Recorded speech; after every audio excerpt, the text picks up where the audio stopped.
Bom dia. Estamos dando aí continuidade à leitura do livro A Alma Humana, do Carl Koenig.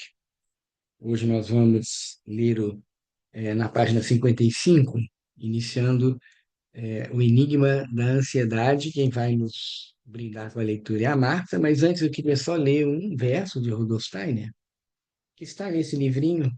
Eu não sei se ele tem uma apresentação diferente hoje, Poemas e Pensamentos, né? E eu então vi esse pensamento hoje aqui, de Rudolf Steiner. Alegrias são dádivas do destino que comprovam seu valor no presente. Pesares, ao contrário, são fontes de conhecimento cujo significado se revela no futuro. Esse verso como pano de fundo, né? Vamos iniciar a leitura.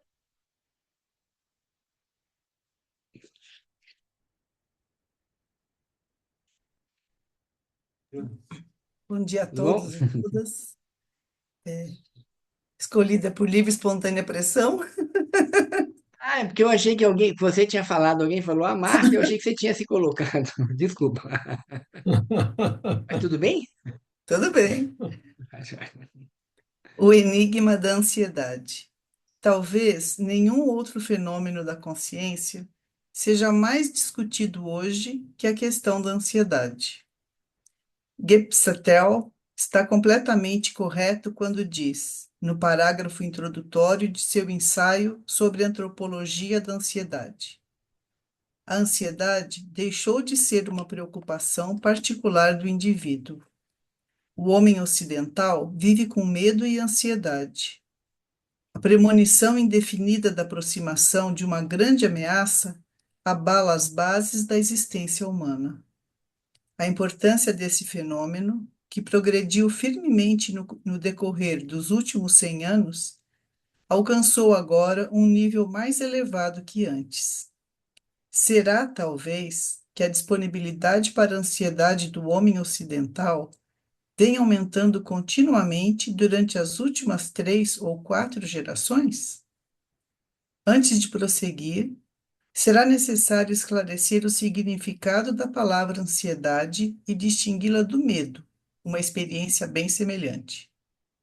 A palavra medo tem como origem a palavra anglo-saxã fear, que significa perigo súbito ou perigo iminente. Antigamente, ela era usada em relação aos riscos envolvidos em viajar. A ansiedade, por outro lado, é derivada da palavra latina angústia, que denota uma condição de opressão ou aperto. A palavra germânica Angst é a mesma que Angst. Desculpem aí as leituras das palavras. Tudo bem. E descreve um estado semelhante. A ansiedade é um tipo de humor prolongado que nos domina. Ela cresce lenta, mas firmemente, e pode permanecer por dias e semanas. O medo é mais repentino e, em geral, mais intenso, portanto, muito mais dramático. O medo é um drama, a ansiedade, uma elegia. William Stern, tentando distinguir entre medo e ansiedade, diz: falamos de ansiedade em oposição ao medo quando tentamos descrever um humor geral de incerteza. Esse humor não precisa estar ligado a um objeto que excite medo. Ele pode aparecer sem qualquer razão exterior evidente. A distinção entre ansiedade e medo é de grande importância. O medo está sempre relacionado a um objeto. A ansiedade, pelo menos inicialmente, não. Mais tarde, pode acontecer que a ansiedade esteja conectada a um objeto exterior e pode ligar-se muito intensamente a ele. Quando a ansiedade ocorre, é como um humor geral que tem diferentes nuances de intensidade. A partir de um sentimento obscuro, dificilmente perceptível, ela pode resultar numa emoção esmagadora que não apenas irrita, mas às vezes enlouquece o indivíduo que sofre, o paciente. Se perguntarmos o que é a experiência de ansiedade e o que significa ser ansioso, não é fácil dar uma resposta adequada. Conhecemos grande parte das mudanças orgânicas que ocorrem no estado de ansiedade. A modificação na pressão arterial e frequência cardíaca, a elevação no ritmo da respiração, a ação muscular intensificada de todo o trato intestinal e muitos outros destes sinais são agora bem conhecidos. Seria fútil discutir se condições orgânicas causam uma experiência de ansiedade ou vice-versa. O estado comum da ansiedade é difícil de retratar. É um tipo de sensação que surge por sobre todo o corpo. É relacionada ao sentimento de uma mortalha escura, uma ligeira tensão, uma nuvem que paira sobre o sentir e o pensar e lança uma sombra sobre a consciência. A ansiedade elevada permeia a personalidade quase completamente e as mudanças orgânicas aumentam com a intensidade das condições. Suor, tremor, incapacidade para se movimentar, palpitação, ranger de dentes, cansaço, diarreia e outros sinais em maior ou menor grau podem acompanhar a experiência de ansiedade. O indivíduo é dominado por um estado de confusão. Não apenas os órgãos estão perturbados em suas funções, mas também sua consciência é incapaz de agir coerentemente. Uma condição geral de excitação movimenta a alma e permeia, ao mesmo tempo, as funções orgânicas. É como se o protesto de toda a criação estivesse ressoando na alma. Em geral, somos bastante inconscientes das razões pelas quais a ansiedade nos acomete. Recordemos-nos a ela da mesma maneira, não, rendemos-nos a ela da mesma maneira como nos rendemos à dor. Somos capturados pela angústia e aprisionados na sala escura da ansiedade. O significado da palavra expressa, desculpa, o significado da palavra expressa a experiência. Angústia significa estreitamento, sentimento de opressão, um grilhão que não pode ser rompido. Por trás da ansiedade está o abismo do desconhecido. Heidegger, famoso filósofo moderno, formulou a sentença: a ansiedade revela o nada. A base de nossa existência é abalada e ficamos sem meta ou objetivo. Não sabemos do que temos medo, mas somos preenchidos pela incerteza e a morte espreita em algum lugar da experiência. Podíamos parar um Losley, pouco, Marta, ver se alguém tem alguma observação, alguma pergunta sobre essa descrição que ele faz aqui, né, da ansiedade, a diferença do medo, né? Tem alguma observação? Alguma questão? Ah, uma eu pessoa nunca aqui tinha só. parado para pensar assim, o quanto que são sentimentos, sensações tão presentes e que se Uhum, parece que se misturam e são diferentes mesmo, né? Eu gostei dessa uhum, diferença que foi colocada. É, sim, Ronaldo, por que que ele sim. fala que... Desculpa, eu falei na frente da Nina. Por que que ele fala que a morte está à espreita? Morte, eu acho interessante esse aspecto, né? Essa foi a última coisa que ele falou, não foi? Foi. É a incerteza, né? No sentido da morte, eu entendo aqui que ele fala como uma coisa que paralisa, né? Que a morte seria a paralisação total, né? De todas as funções. E a ansiedade, é interessante pensar como ele fala, como isso tem crescido muito no ser humano, né? E vem muito por uma. Nós estamos fora de um contexto de unidade, e a dúvida, as divisões, as preocupações nos causam ansiedade, que são reconhecidas fisicamente, né? Como ele fala aqui de uma série de sintomas, acho que todos nós já passamos em algum momento por ansiedade, e, e ao mesmo tempo tem esse lado dessa angústia, que é uma característica, né? Da vida moderna. Isso me faz lembrar uma frase, né, do Steiner, quando ele fala sobre essa necessidade do ser humano, né, que é uma necessidade inerente do ser humano de fazer caminhos de autodesenvolvimento. E se ele não cumpre um caminho de autodesenvolvimento, isso é representado, isso é vivenciado como uma vida vazia. E muitas vezes a gente usa essa palavra morte, né, no sentido assim do que não tem mais nada, não tem vazio. E é bem importante porque você, quando faz um caminho de autodesenvolvimento, você busca em você, né, autodesenvolvimento, com todos os desafios que isso tem. Se eu não faço isso, eu vou procurar preencher esse vazio no mundo externo. E aí, o que que eu vou procurar? Tudo aquilo que o mundo externo me oferece, né? Não está errado eu querer ter uma casa boa, ter um carro bom, ter uma condição, mas acontece que quando você se aposta nisso, você foca nisso, isso é um dos grandes fatores de ansiedade também, né? Principalmente porque eu vou querer muitas vezes estar cumprindo uma necessidade que nem é minha. Mas eu tenho que estar no que a gente chama de pressão de conformidade, né? Eu tenho que estar conforme a minha sociedade. Eu tenho que ter isso, eu tenho que ter aquilo, eu tenho que mostrar coisas. Se eu estou num caminho mais interno, eu vou me preenchendo internamente, né? Não quer dizer que eu não tenha momentos de ansiedade, isso faz parte do ser humano, está na alma, né? Por isso que nós estamos estudando aqui. Mas é ver como é diferente, né? Você transformar essas necessidades que nos espremem, né? E nos trazem muitas incertezas do lado de fora. E por isso que ele fala, eu entendo que esse espreitar da morte é justamente esse espreitar dessa incapacidade, né? Dessa continuidade, que a morte seria, do ponto de vista físico, a interrupção, né? Você para em processo. Assim vejo, Julieta, não sei se tudo bem. É, tudo bem. Nina, você está. Acho que você, de certa forma, até trouxe alguns elementos que. Porque me chamou a atenção a questão de que os ocidentais, né? Os orientais, ocidentais têm mais ansiedade que os orientais.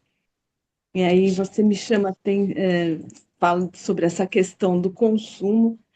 Eu pensei se tem a ver com a questão de que no Ocidente, a individualização é maior, né? Uhum, E que no Oriente, que eles têm uma coisa mais de, de coletivo. Eu uhum. queria entender por que ocidental, né? E também esse livro foi escrito há muito tempo, acho que agora já não é mais assim, né? Piorou. No Oriente, Ocidente, você fala? no Ocidente tem mais ansiedade do que no Oriente, Uhum.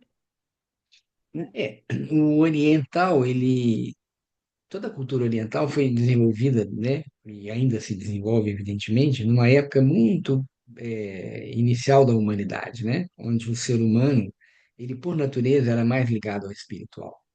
Então, realmente, você olha de uma maneira geral, a cultura oriental, ela é mais realmente voltada para o espiritual. E a cultura ocidental, que é mais moderna, né? Ela já veio muito focada pela ciência, pela busca de coisas materiais. E entra de novo nessa questão do risco de uma vida vazia, né? É lógico que eu não posso dizer que no Ocidente não existem pessoas que se ocupam, né? Tanto nós aqui estamos ocupando com antroposofia, mas tem outras linhas, e nem que no Oriente não existam pessoas que estejam focadas de uma forma não espiritualizada. Mas realmente existe essa relação, tanto que na Pedra Fundamental, que é uma meditação importante da antroposofia, num ponto da meditação, o Steiner fala que o Oriente se inflame pelo Ocidente. Quer dizer, na realidade, ele fala de uma relação de desenvolvimento, porque a progressão da humanidade passa por essa maior consciência da presença, mas sem esquecer do que foi feito no passado, né? Mas todas essas questões podem nos trazer ansiedade, né? E isso vem muito por essa necessidade, essa angústia, né? Interessante esse termo, angústia, né? Que é uma coisa que nos oprime. E depende muito das necessidades que nós criamos ou que são criadas para nós. Quando você se volta para si, você vive no mundo, mas você tem um anteparo maior para necessidades que não são suas, mas são criadas pelo ambiente. Se eu tenho que me conformar com o que vem de fora, isso naturalmente gera ansiedade, né? Isso é um fato lógico, né? É bem interessante pensar uma criança pequenininha, ele não usou a palavra culpa aqui, né? Mas quando você vê uma criança bem pequenininha, saudável, uma criança pequenininha não tem culpa nem ansiedade, né?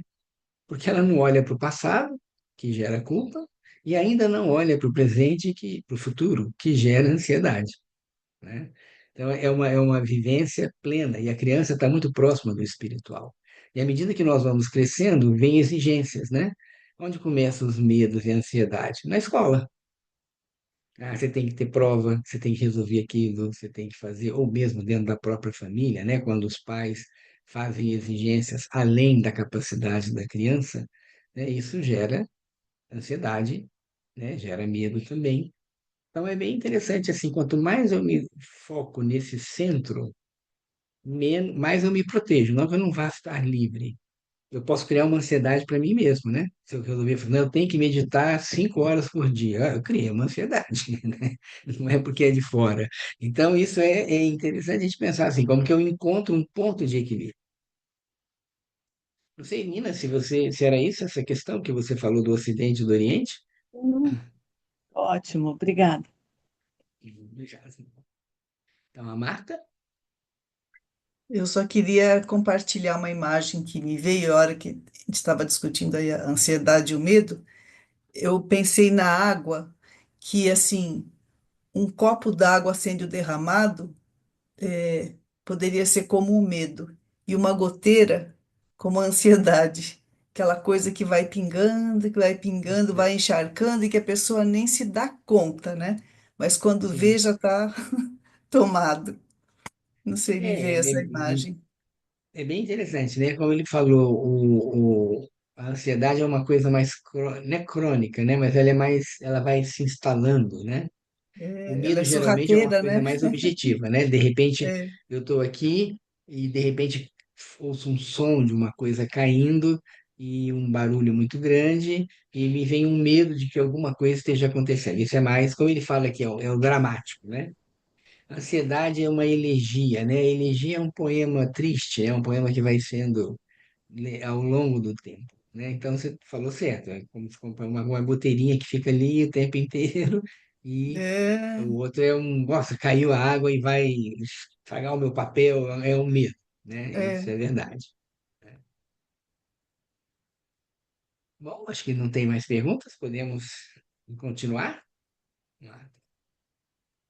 Losli Usteri expressa esta experiência de forma muito reveladora.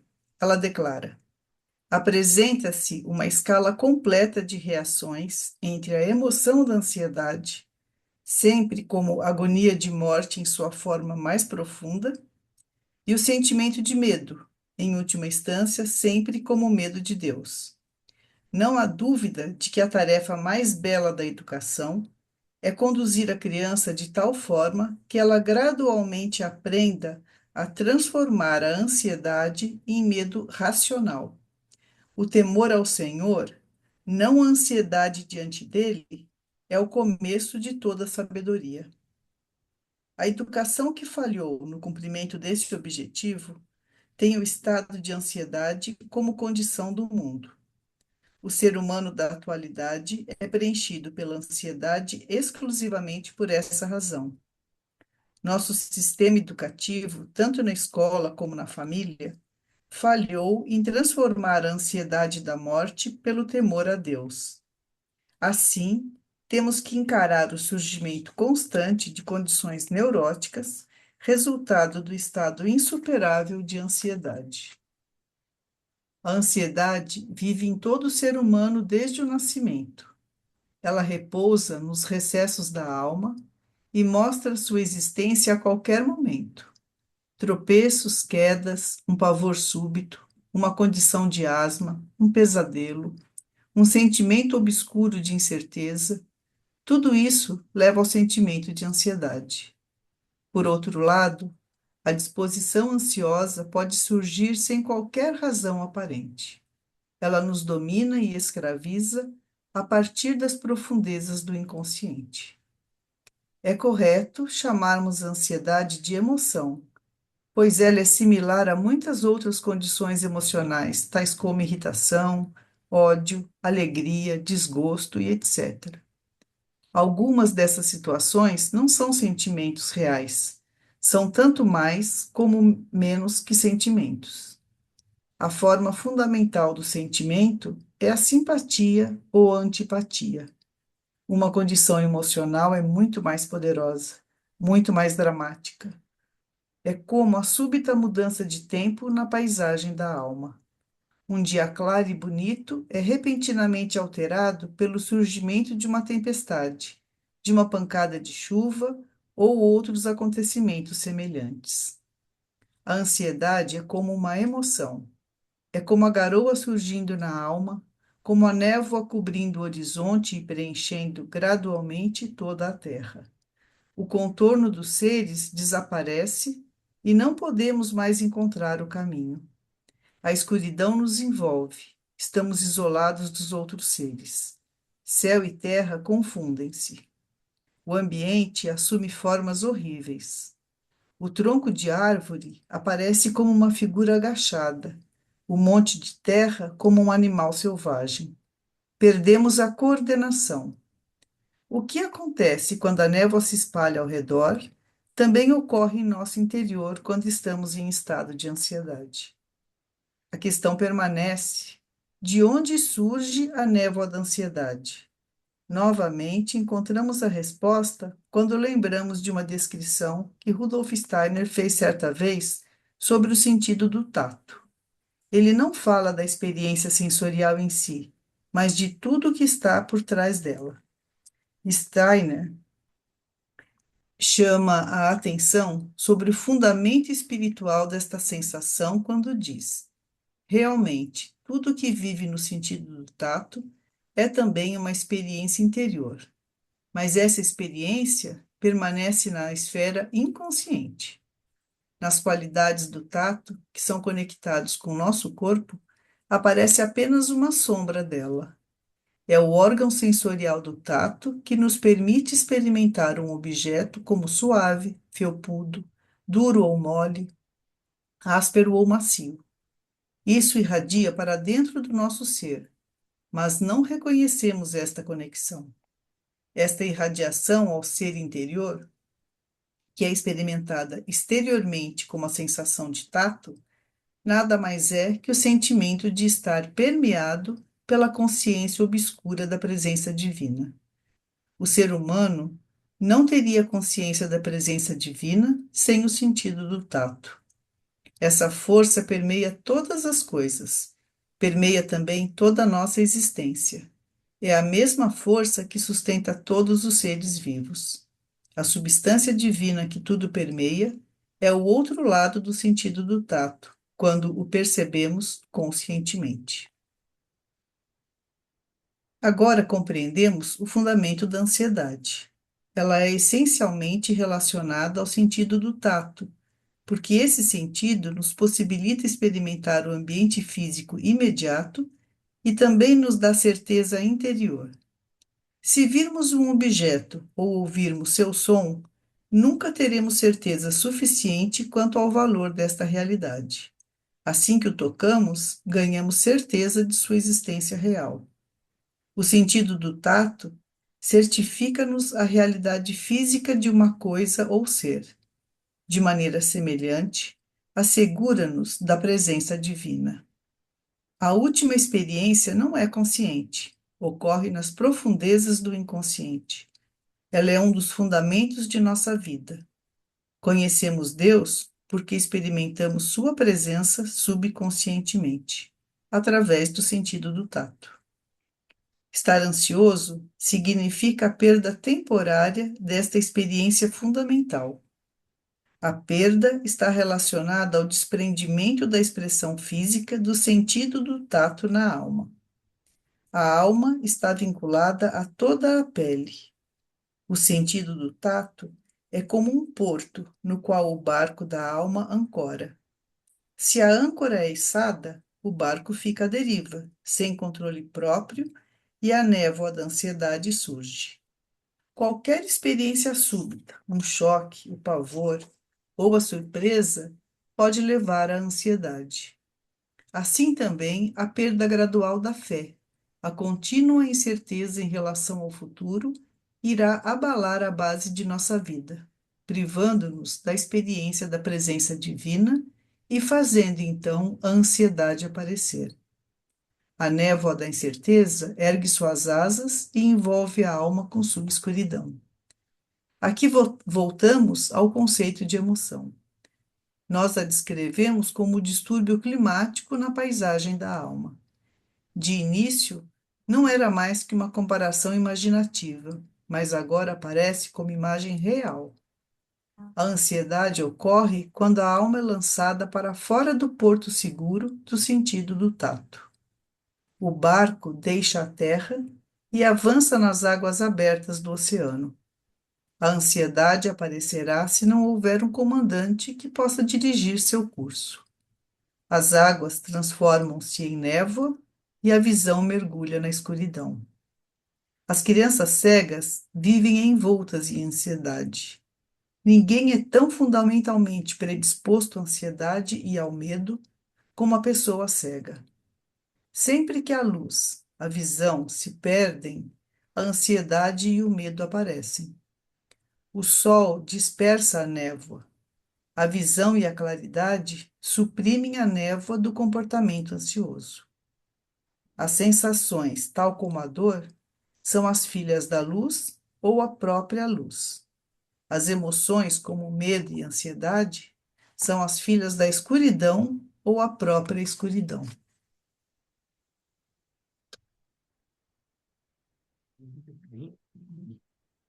E o que que essa parte agora nos mostra, né? Nos fala?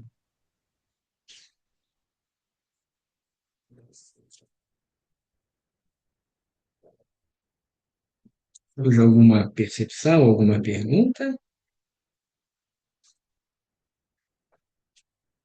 Ele faz aqui alguns aspectos interessantes, né? Porque ele trabalhou muito com pedagogia curativa, né? Então ele conhece também essa questão, conviveu com certeza com crianças que têm dificuldades, ele volta à questão da ansiedade. E aqui é bem algum aspecto bem complexo, né? Quando ele fala da luz, né? E acho que ele já falou no capítulo anterior, né? Quando ele fala da dor, ele fala da luz como sendo o princípio de tudo, né? Então, ele, inclusive, o Rudolf Steiner tem uma meditação que é você pensar nessa frase, né? Meditar sobre a frase. Sabedoria vive na luz. No princípio, tudo é luz, né? E a luz nos dá segurança mesmo, né? Então, de repente, eu estou aqui em casa à noite, tranquilo, e de repente apaga a luz, pensem nessa sensação que é, né? A primeira preocupação que nos pergunta é o que aconteceu, que apagou a luz. E de repente esse espaço sem luz, até que eu me habitue e a visão se habitue para que eu possa ver vultos, é um momento bastante dramático mesmo, né? De outro lado, ele coloca essa relação com o tato. E aqui já tem uma qualidade diferente do que o Steiner fala do tato, porque o Steiner desenvolve um conhecimento cognitivo em relação aos sentidos, que para a antropologia não são só os cinco que nós aprendemos na escola, mas são 12. O tato é um dos que nós aprendemos na escola. Mas a ideia do tato é que ela é uma coisa externa, né? Eu percebo o que está fora, mas eu percebo o que está fora por perceber o que está dentro, na realidade. O tato é uma percepção de si. E aqui ele usa essa expressão, e nós já vivemos algumas vezes essa experiência, de quando estudamos os sentidos, nós fazemos várias experiências com vários sentidos. O sentido do tato é um sentido que nós treinamos dando para a pessoa que está de olhos vendados, então você tira o sentido da visão, e aí você estimula mais ainda o tato, e você coloca na frente da pessoa vários grãos de diferentes tamanhos. Então você coloca arroz, coloca feijão, coloca milho, amendoim, você vai colocando, e o que que a pessoa tem que fazer? Ela tem que discriminar pelo tato e separar, né, em montinhos. Quer dizer, na frente dela tem um monte misturado e ela vai separando. E é muito interessante quando termina o exercício, você tira a venda, algumas pessoas conseguem separar perfeitamente e outras não, né? Fazem uma mistura ainda, não conseguem separar tudo. Mas de vez em quando a gente faz uma coisa também que é deixar uma coisa peluda no meio. E aí, quando a pessoa está separando e ela encosta numa coisa peluda, a maioria das pessoas leva um susto, né? Que mostra que é uma vivência interna, não é o fato, porque ela está discriminando tudo como se fosse uma coisa fria, só verificando lá fora. Mas quando você encontra numa coisa peluda que mexe com memórias, vem um susto. E o tato, ele é o primeiro dos sentidos, mas ele é a base de todos os outros. Então, quando eu olho uma obra de arte, o que que eu estou fazendo com os olhos? Eu estou tateando as diversas partes da obra. Quando eu escuto uma orquestra, e eu posso ouvir primeiro aquele som completo, né, que é muito bonito, mas se eu me dedico a descobrir o que está tocando agora, é o violino, é um piano, é um oboé, então eu estou tateando aquele som, né? Então é bem interessante essa questão do tato, né? E a ligação que ele tem com a ansiedade, né? Quando eu não consigo tatear completamente, isso gera essa sensação, né? Essa angústia. É o que acontece também na escuridão, né? Quando apaga a luz e eu paro e fico observando, eu vou começando a ver sombras. Eu estou fazendo o quê? Eu estou tateando o ambiente, não com as mãos, mas tateando visualmente. Mas a Mara queria falar? Oi, doutor Ronaldo, eu levantei a mão também aí. Ah, não, tá, que a Mara, acho que para mim a Mara tinha levantado primeiro, foi, eu vi, não sei se eu vi errado, desculpa. Mas Mara, pode falar? São duas coisas. Eu não estou te ouvindo, Mara. Você não está me ouvindo? Agora sim, agora sim. Aham. Ah, tá. São duas coisas. A primeira é que você falou não, na leitura diz que quando às vezes a gente vê uma coisa e a impressão de ser outra, por exemplo, um saco de lixo vira uma Ah, outra sim. imagem. Aham. Uhum. É, isso eu entendi como quando a gente está com ansiedade, quando a gente não está muito presente, que acontece isso, eu não entendi direito. Quando você está numa situação que aí vem um pouco de medo também, né? Aliás, é muito comum em crianças, né? No quarto, quando apaga a luz e a criança olha para os objetos e vê outras coisas, né? Uhum. E vê monstros, vê isso. E muitos adultos também têm essa questão, né? Quer dizer, eu não estou interpretando corretamente aquilo. É como se fosse uma névoa que tampa tudo, né? E como ele fala, numa situação de névoa, uma pessoa que está sozinha, caminhando num campo, entra num ambiente de muita névoa e ela não sabe o que ela está vendo, né? Vem uma angústia e aí tudo toma formas diferentes. E aí, como ele fala muito claramente, né? Quando o sol aparece e dissipa a névoa, aí você vê o que está acontecendo, então você supera aquele sentimento de ansiedade. É porque eu tenho muito isso.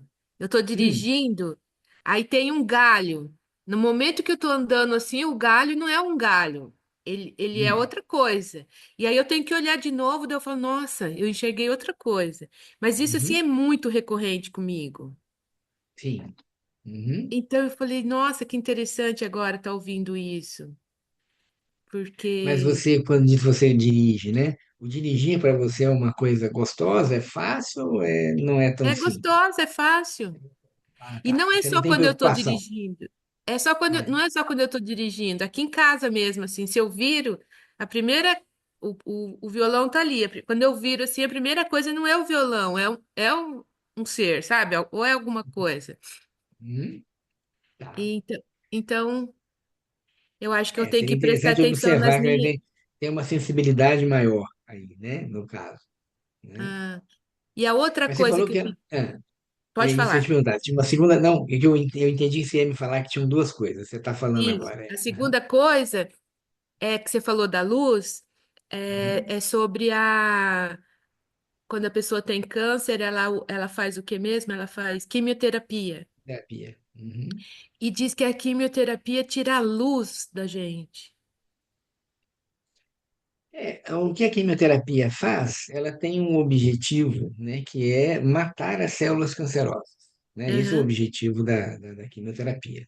Ela interfere no ciclo de mitose, no ciclo de reprodução celular. A questão é que dificilmente você consegue, com a quimioterapia, atingir apenas as células cancerosas. Você também atinge, em maior ou menor grau, células normais, né? E é uma química bastante profunda, né? A luz, ela está, do ponto de vista esotérico, antroposófico, a luz surge no antigo Sol, né, na época evolutiva, onde é construído o corpo etérico, onde é doado para o ser humano o corpo etérico. Então, o corpo etérico é luz. E tudo aquilo que você tira a vitalidade do corpo etérico, você está tirando luz, você está levando para a escuridão. Então, se nós pensarmos na biografia, né, a criança tem muita vitalidade, né? É até muito interessante você ver quando você está numa sala, todo mundo com problema, e entra uma criancinha pequena e abre um sorriso, aquele ilumina o ambiente, né? E que você pode até perder um pouco daquela preocupação que você estava. O idoso, o sorriso do idoso já não é assim, né? O sorriso do idoso é mais interno, que também tem uma influência, mas é mais interno. Mas a criança tem essa qualidade, né? Dessa luminosidade. E à medida que nós vamos envelhecendo, nós vamos perdendo a qualidade etérica, né? E aí o corpo vai ficando mais escuro, realmente, né? Nós vamos tendo, perde a vitalidade da pele, as formas ficam mais angulosas. E um dos grandes problemas que nós temos hoje em dia são os alimentos superprocessados, porque os alimentos superprocessados têm muita química, e a química diminui a ação etérica. E é por isso que nós temos cada vez mais situações de esclerose, tanto física quanto mental, emocional, né? Então, o Alzheimer. Então, muitas doenças que antigamente não eram tão frequentes, hoje você vê cada vez mais, justamente por causa desse escurecer, né, que nós vamos tendo. Quando a gente compara, ele fez muitas imagens aqui da névoa, né? Nós podemos fazer essa imagem também da criança como que irradia luz, né? E o idoso que já não irradia essa luz tão fora, assim, é uma coisa mais interna, né? entendi. Obrigada. Eliane? Eu tenho assim, ó, a frase a alma está vinculada a toda a pele. E também aquela é uma frase que eu já ouvi algumas vezes, aquela pessoa sem tato, e eu não conseguia entender qual era o nível da deselegância dessa frase. Agora eu compreendi. Aquela pessoa foi agressiva, não teve tato. Ficou tão Sim. claro para mim, mas eu ainda quero entender a alma está vinculada a toda a pele, lá no final da página. Nesse estilo, no sentido que ele faz a vinculação com o tato, né? Então, esse Aham, tato, que é o tatear, né? E que é bem interessante, o tato é o primeiro sentido que o Steiner fala, por tudo que eu falei com vocês, né? Porque ele é a base de tudo. E a criança precisa de ter contato, né? Então, a criança precisa ser abraçada. Então, quando a criança nasce, né, no momento do nascimento, se o médico, a enfermeira ou principalmente a mãe abraçam a criança, aquele choro, que é natural, por vários motivos, né? Mudança de temperatura, entrada do ar nos pulmões, barulhos que ela não via dentro da barriga da mãe. Se a criança é abraçada, ela automaticamente ela diminui aquela sensação de dor, de sofrimento, né? E nós sabemos que, e isso nós usamos, você mesmo usou a expressão, que o tato tem a ver com o contato. E aí você fala em adultos, quando você vê uma pessoa que não tem uma educação, não tem uma forma adequada de se expressar, e nós usamos essa expressão, a pessoa não tem tato. É Uhum, uma expressão da alma, né? Na realidade, você não está falando uhum, do tato físico, você está falando da expressão da alma no sentido de se encontrar com os outros. Uma vez eu estava numa situação bem desafiadora, num um encontro, numa situação, né, numa instituição antroposófica. E uma colega espanhola falou assim: isso gera pele. O que que ela quis dizer com isso? Assim, essa dificuldade produz pele, produz proteção, né? É o fato desse tato. E muitas vezes a gente se sente em determinadas situações como se não tivesse pele, né? Eu estou totalmente aberto, estou totalmente desprotegido. E isso naturalmente gera ansiedade, né? Isso que nós estamos falando aqui. Então, realmente, o tato físico, e que é muito importante. Então, antigamente as crianças eram amarradinhas no coeiro, né? Ficava com as mãozinhas em contato uhum, uhum, com o corpo, e era super importante. E depois de um certo tempo, se falou: não, deixa, a criança tem que ser livre. Então, a criança ficava sem se tocar, né? Mas isso tem uhum, um sentido, o do se tocar. E quando nós estamos assustados ou com medo, ou nós juntamos as mãos, né, que é juntar as duas metades do corpo através da mão, ou mesmo nos abraçamos, no sentido de, olha, eu estou aqui, né? Eu preciso me encontrar, eu preciso me segurar dentro da minha pele. Assim entendo. Eu achei interessante porque na minha biografia, né, eu nasci e eu morri por algumas horas.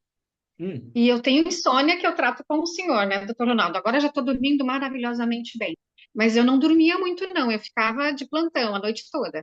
Então, a insônia, eu não sei, eu estou buscando as coisas aqui para mim, estou fazendo um autoestudo. Essa questão do tato, né, eu acho que tem bastante a ver com isso, não sei. sim, né?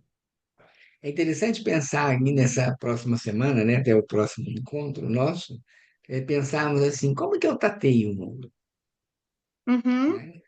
Como é que e como que o mundo me toca também, né? É interessante você falar isso, né?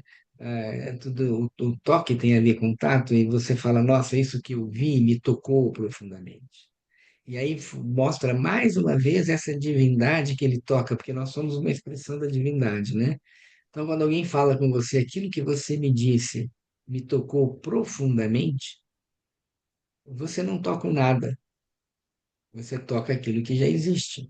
Então, aquilo que foi dito e que foi muito importante para outra pessoa, a importância, o valor não está só em quem disse, mas principalmente em quem se abriu para o que foi dito, para que se sentisse tocado, porque se não tivesse dentro dela, ela não se sentiria tocada. uhum. Eu só sou tocado por algo que já existe em mim, para qual eu não estava acordado. E de repente uma pessoa fala uma coisa e fala: Nossa, é isso.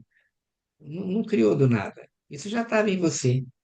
Isso explica por que que você tem preferências, por que que você gosta de um determinado escritor, por exemplo, né? Eu gosto de um escritor mais do que os outros porque o que ele diz me toca, porque na realidade isso já existia em mim, só que eu não tinha a capacidade de expressar. E o artista tem a capacidade de expressar, né? É bem um tato também, né? É o tatear Uhum. daquilo que vem de fora com aquilo que tem dentro. Obrigada. Marta?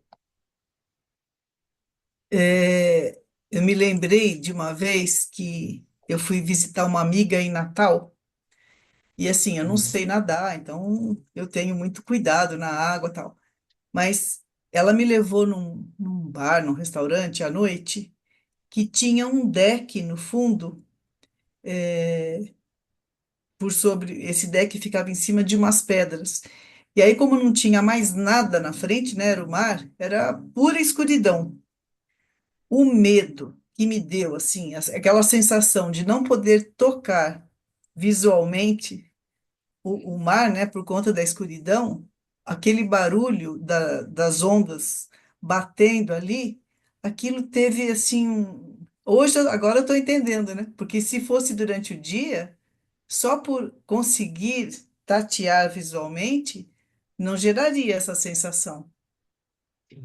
Mas à Uhum. noite, naquela escuridão, assim, teve uma proporção gigante. É uma sensação que eu tenho até hoje, assim, uma lembrança, né, ruim da sensação que eu tive. Sensação, é.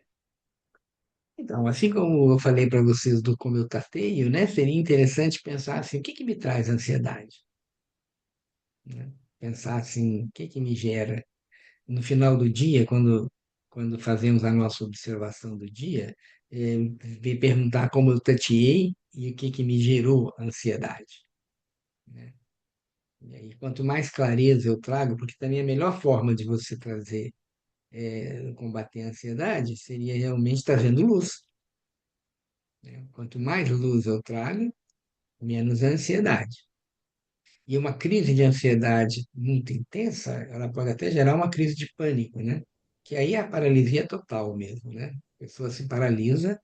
E é bem interessante quando você conversa com pessoas com síndrome de pânico no meio da crise, a pessoa fala, né? Eu me lembro de uma paciente que me falou isso claramente. Ela falou assim: conscientemente eu sei que não tem sentido, mas eu estou paralisada, né? E aí vem todos aqueles sintomas, né? De a paralisia multimovimento, o movimento dos músculos internos, e aí gera um ciclo vicioso, né? Eu tinha uma outra paciente com pânico, que ela, quando estava na crise de pânico, ela enjoava, ela ficava com náusea. E se ela tivesse uma náusea por um motivo qualquer, físico, comia uma comida estragada, alguma coisa, automaticamente ligava o botãozinho do pânico, né? Então é um ciclo vicioso. E aí você tem que trazer luz. E eu tenho um colega, né, que é o Antônio Marques, de Juiz de Fora, ele escreveu um livro sobre a síndrome de pânico, e ele dava uma orientação interessante para os pacientes, é que quando o paciente entrasse na síndrome de pânico, que ele fizesse uma retrospectiva. O que que ele estava fazendo antes, do momento em que a crise de pânico aconteceu, para o que estava acontecendo imediatamente antes. Que é uma forma de trazer consciência. Não se perder na ansiedade, mas trazer a consciência, iluminar o que eu estava fazendo antes, né? E essa com certeza, é uma ajuda. Não vou dizer que vai tirar a pessoa totalmente da crise de pânico, mas a pessoa não se perde tanto assim. Acho que a gente podia terminar, falta só uma página que é a sinopse. Aí nós terminamos esse capítulo. Você pode ler, Mar? Temos ainda uns 2 minutinhos, pode ler para a gente. Descrevemos outro par de forças da consciência. A análise da dor levou-nos ao entendimento das qualidades sensoriais, e o estudo da ansiedade revelou-nos a natureza universal da emoção. Ambas acompanham a alma. Elas são tão inerentes à vida consciente como as capacidades de transcendência e intencionalidade. As sensações são filhas da luz.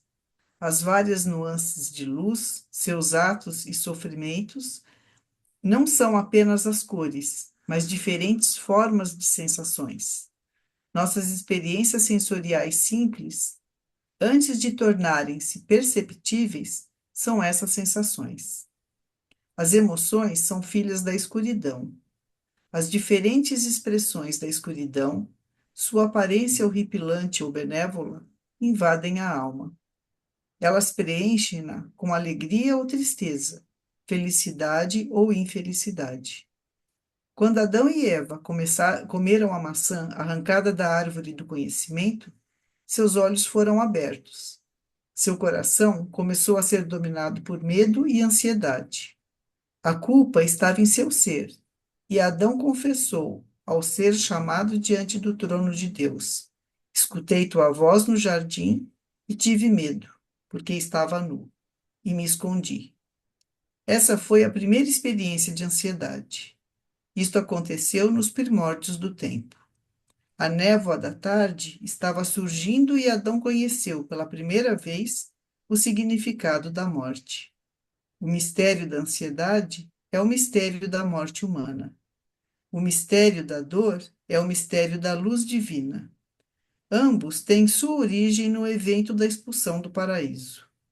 As imagens aparecem, a alma começa a falar de si, nomear-se, descrever seu ser. Luz e escuridão vivem na alma e a constroem. Esse é um tema para se meditar também, né? Esse pequeno texto aqui, que é uma síntese, né? É uma sinopse de tudo que foi dito, pode ser também relido, né? Para a gente dar continuidade. E na semana que vem, nós daremos a continuidade aí com outro capítulo, que agora que é medo, vergonha e raiva. Então, o Calcani que vai destrinchando, né? Vai aprofundando, né? Como ele usa, né? A geografia da alma, né? Quais são as paisagens da alma? E aí ele vai usando todas essas expressões. Muito bem. Obrigado aí pela presença. Vamos seguindo aí essa semana, até a próxima semana, se Deus quiser. Um bom fim de semana para vocês. Vamos em frente aí, cuidando, né? Bom fim de Prestando semana. atenção Muito nessas obrigada. nossas expressões de alma. Tá bom? Um grande Obrigado. abraço. Eu vou Obrigada, interromper aqui fantástico. Muito obrigada. a gravação, né? Muito bem.